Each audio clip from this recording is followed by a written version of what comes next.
Welcome to Chillin' 101. We hope this video helps.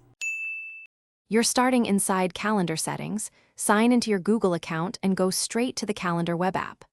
Once there, pick the specific calendar you want others to see. This matters because personal and work calendars are separate. Open settings and sharing for that calendar now, and make sure you have owner or edit permissions. Without that, you cannot change visibility. These first steps prepare the calendar metadata and permission model, so the next actions actually apply to the correct calendar. Once done opening settings, decide how visible you want the calendar.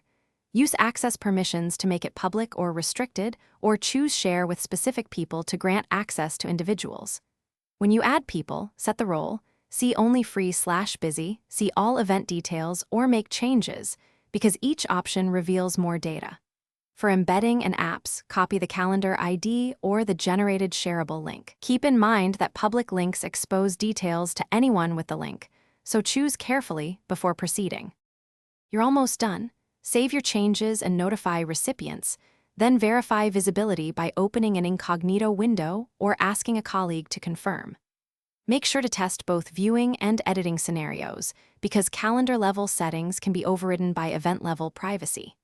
If something goes wrong, check that events aren't marked private and that you're still an owner. If visibility persists incorrectly, revoke access and re-add it with the correct role. This quick test and fix cycle ensures the visibility you intended is what other people actually see. Thanks for watching. Consider subscribing if we helped you.